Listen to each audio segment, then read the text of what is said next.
इस मौके पर मौजूद गुफ्तगू है गौर का मुख खुल गया। अमल सालेह से जिंदगी की बहार है, अमल सालेह से जिंदगी की बहार है। कुरान में अल्लाह की यही पुकार है, करती चलो या अमल, अमल से ही पहचान है, करती चलो या अमल, अमल से ही पहचान है। जिंदगी में इसी से मोमिन की शान है। मेरी प्यारी बहनों और भाइयों, इंसान का अमल ही असल उसकी पहचान है।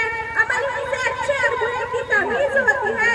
ये दुनिया दारुल अमल यानी ऐसी जगह जहाँ अमल ही अमल है और आखिरत दारुल जज़ा जहाँ बदला ही बदला है।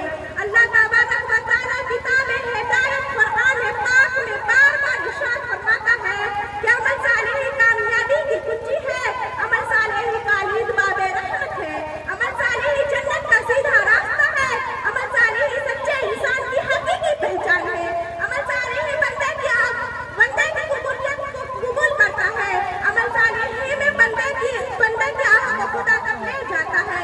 मेरी दीनी बहनों और भाइयों, आज के इस मुबारक मौके पर मैं तुमको हदीस से साबित शुदा सच्चा वाक़या सुनाऊं कि अमल सालेह में किस कदर तासीर होती है और खुदा की मदद कितनी जल्दी उतरती है। गौर से सुने, अमल करने की नीयत से सुने। बनी इस्राइल के 3 आदमी अपने घर से सफर की नीयत से निकले।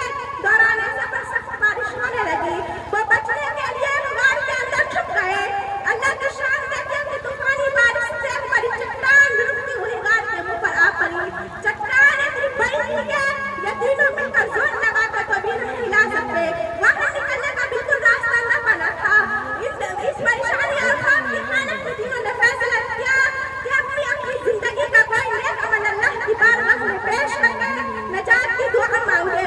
चुनांचे उन तीनों में पहला यूं रोया हुआ, ए अल्लाह, मैंने माँ बाप की बहुत खिदमत की, मैं बकरियों का दूध निकालता, पहले माँ को पेश करता, फिर खुद पीता और अपने अहलो अयाल को पिलाता। एक रात जब मैं दूध लेकर हाजिर हुआ तो मेरी माँ सो चुकी थी। मैंने जगाना मुनासिब न समझा और दूध हाथ में लेकर खड़ा इंतजार करता रहा हत्ता कि सुबह का वक्त हो गया।